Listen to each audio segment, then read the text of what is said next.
नमस्ते दोस्तों, मैं वास्तु शास्त्री डॉक्टर सुमित्रा अग्रवाल बताना चाहूँगी क्या खास है इस दीपावली पर। सबसे पहले बताना चाहूँगी 6 तारीख से 12 तारीख तक लगातार कुछ न कुछ शुभ योग ज्योतिष के सामने आ ही रहे हैं।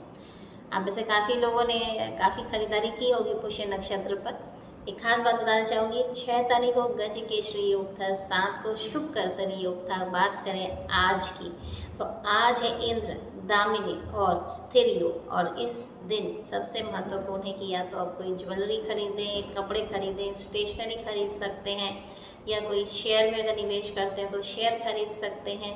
जिनका कुछ बिजनेस एक्सपेंशन चाहते हैं उनके लिए आज एक अच्छा दिन है बिजनेस एक्सपेंशन के।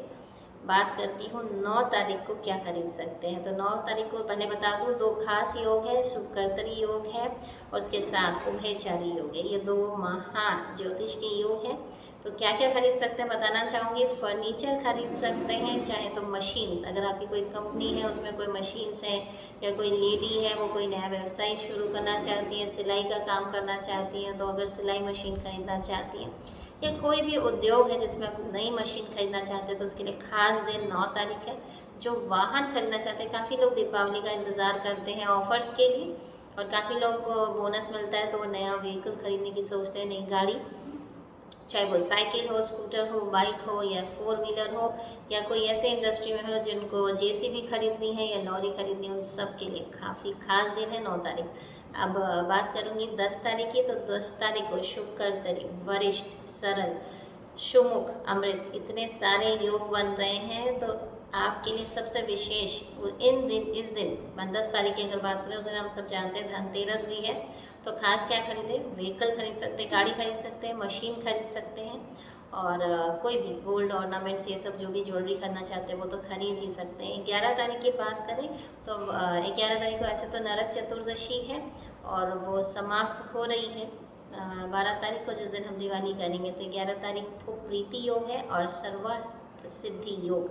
तो जितने भी काम में असफलताएं हैं, सब सफलता दिलाने वाला दिन होगा। नई गाड़ी खरीद सकते हैं, अगर कोई मशीन चाहे तो ये भी इसी दिन खरीद सकते हैं। बात करते हैं दीपावली के दिन, तो उस दिन आयुष्मान योग है और सौभाग्य योग है। इस दिन कुछ भी खरीदारी कर सकते हैं, और सर्वशुभ भोगना अगर आप चाहते हैं तो कुछ भी खरीदारी इस दिन करें, छोटी मोटी कोई भी चीज़। एक खास बात बताना चाहूँगी, कोई अगर आप काम करना चाहते हैं, या कोई आपको लोन का रीपेमेंट करना है, तो इस दिन एटलीस्ट लोन का रीपेमेंट ना करें, निवेश करें।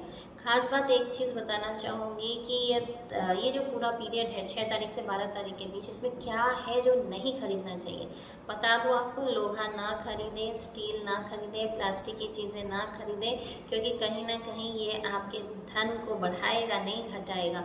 तो इन 3 चीज़ों का खास ध्यान रखें, ये 3 चीज़ें ना खरीदें। फिर आपसे मिलूंगी दिवाली पर और भी जानकारी दूंगी। तब तक के लिए नमस्कार। नमस्ते दोस्तों, मैं वास्तु शास्त्री डॉक्टर सुमित्रा अग्रवाल आज आपको बताने वाली हूँ दिवाली के शुभ मुहूर्त के बारे में। सबसे पहले बताना चाहूँगी, काफ़ी सारे लोग धनतेरस की पूजा तो करते ही हैं। तो धनतेरस की पूजा होगी इस वर्ष 10 तारीख को। और बात करती हूँ अगर दीपावली की, तो सबसे खास बात बताना चाहूँगी, 11 तारीख को है नरक चतुर्दशी। ठीक है, तो नरक चतुर्दशी के दिन हम पूजा नहीं कर सकते हैं। तो ये जो समय है 11 तारीख से शुरू करके 12 तारीख दोपहर तक रहेगा। तो अगर बात करते हैं अमावस्या की, तो अमावस्या 12 तारीख को लग रही है दोपहर के बाद। तो कब करें दीपावली, उसके बाद से कर सकते हैं। और अगर बात करें छोटी या बड़ी, दोनों दिवाली ही 12 तारीख को ही होगी।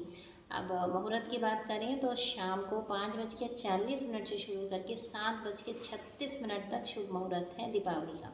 मतलब करीब 1 घंटा 54 मिनट जैसा आपको टाइम मिल रहा है, 1 hour 54 minutes जैसा टाइम मिल रहा है, जिसमें आप पूजा कर सकते हैं। काफ़ी सारे लोग प्रदोष में पूजा करना चाहते हैं। तो प्रदोष काल तो शुरू होता है 5:29 से, जो कि रात के 8:07 तक चलेगा। बात करते हैं, काफ़ी सारे लोग वृष लगन में पूजा करना चाहते हैं, तो उनके लिए 5:40 से 7:36 तक का समय काफ़ी अच्छा है। बात करती हूँ, काफ़ी लोग सिंह लगन में पूजा करना चाहते हैं, उनके लिए 12:12 रात का का समय होगा, और समाप्त होगा 2:30। चौघड़िया की बात करें तो 1:26 से शुरू करके 2:47 तक रहेगा।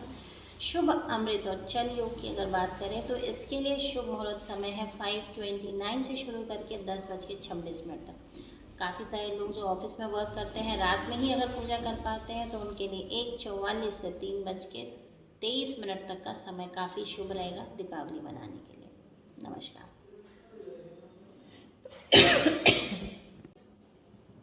नमस्ते दोस्तों, मैं वास्तुशास्त्री डॉक्टर सुमित्रा अग्रवाल बताना चाहूँगी काफ़ी वर्षों बाद, एक तो कोरोना काल जाने के बाद से ऐसे ही त्योहारों का, उत्सव का जोश ही कुछ अलग है। और बात करें ग्रहों की तो ग्रह भी हमारे साथ हैं और काफ़ी सारे योग अभी बनते जा रहे हैं जो कहीं ना कहीं काफ़ी सारे शुभ योग हैं।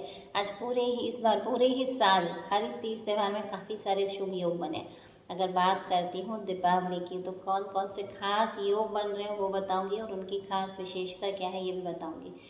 शुक्र, बुध, चंद्रमा और गुरु की बात करें तो ये चारों मिलकर बहुत सारे अच्छे अच्छे योग बना रहे हैं, तो इन योगों की चर्चा करती हूँ। सबसे पहले बोलूँगी गजकेसरी योग, जो कि मान सम्मान और लाभ को दिलाने वाला है, ये भी इसी समय पड़ रहा है। बात करती हूँ हर्ष योग की, तो हर्ष योग धन में वृद्धि और यश में वृद्धि लाता है, ये भी इसी समय पड़ रहा है। बात करती हूँ कहल योग, जो कि शुभ, शांति और प्रॉस्पेरिटी के लिए इम्पॉर्टेंट है, तो ये योग भी इसी समय बन रहा है। इसके अलावा उभयचारी योग और दूरधरा रोग, ये भी इसी समय बन रहा है। इनका भी उद्देश्य है जीवन में शुभता और कहीं ना कहीं शांति को लाना।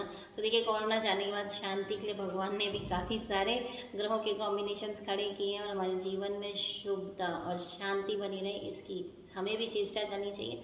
बात करती हूँ शनि की, तो शनि तो अपने स्वराशि कुंभ में है, तो कुंभ को तो फायदा देगा ही और काफ़ी दूसरी राशियों को भी फायदा देगा। बात करती हूँ अगर मेष राशि की, तो मेष राशि को विशेष ये लाभ होगा कि अगर वो कोई कर्ज ले रखें तो कर्ज से कुछ ना कुछ निजात मिलेगी।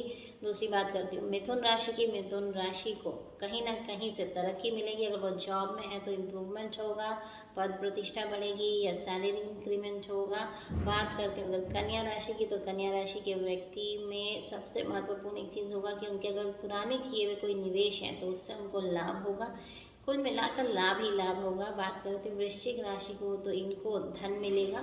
धन किसी भी रूप में मिल सकता है, हो सकता है इनके इन्वेस्टमेंट से धन मिल जाए या कोई नया वेंचर उनका अच्छा सक्सेसफुल हो जाए, कहीं ना कहीं उनको धन किसी भी रूप में मिलेगा। बात करती हूँ मकर राशि की, तो मकर राशि को अचानक कहीं ना कहीं से धन की प्राप्ति होगी। तो आपने देखा कुल मिलाकर धन ही धन का योग बनता जा रहा है इन राशियों के लिए ज़्यादातर।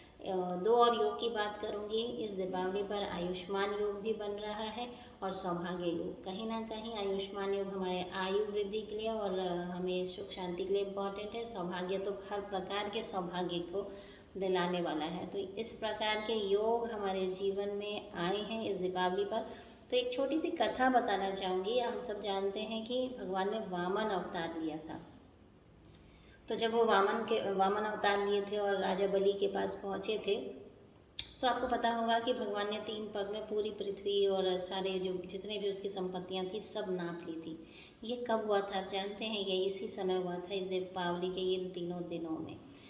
तो जब बलि भगवान को जब सब कुछ दे चुका होता है, संकल्प कर चुका होता है, जब भगवान 3 पग में उसका सब कुछ नाप चुके होते हैं और उसे पता चलता है कि नारायण ही उसके घर आए और सब कुछ ले चुके हैं, तो नारायण है, वो प्रसन्न तो होते ही अपने भक्त पर। और भक्त ने कुछ मांगा, तो बलि ने भगवान से क्या मांगा वो आपको बताना चाहूँगी। उन्होंने ये बोला कि अगर आज के दिन कोई भी ये दिन अगर यम की पूजा करें या हमारे राज्य में आकर अगर यम का दिया जलाए तो एटलीस्ट उनके यहाँ कोई अकाल मृत्यु नहीं हो और मृत्यु से उनको एटलीस्ट भय न लगे। तो जिनके भी घरों में किसी की भी शरीर की अस्वस्थता इतनी ज़्यादा है कि आपको लगता है कि वो व्यक्ति हो सकता है कि किसी भी समय अपने देह को त्याग दे, या वो बहुत ज़्यादा पीड़ित है, या किसी का एक्सीडेंट हुआ है, या आप चाहते हैं अपने घर को एक्सीडेंट या मृत्यु से बचाना, कोई अकस्मात मृत्यु नहीं हो, अननेचुरल डेथ नहीं हो, तो आज के दिन यम की पूजा होनी चाहिए, यम का दिया जलाना चाहिए। दूसरा उन्होंने एक और वरदान मांगा कि जो भी इन 3 दिन लक्ष्मी जी की आराधना पूजा करे उनको धन हमेशा बना रहे उनके जीवन में, उनको लक्ष्मी से संबंधित समस्याएं न आए। तो यही बताना चाहूँगी कि ये 3 दिन जो खास है, इन 3 दिन 10, 11 और 12 तारीख को माँ का ध्यान करें, आराधना करें, पूजा करें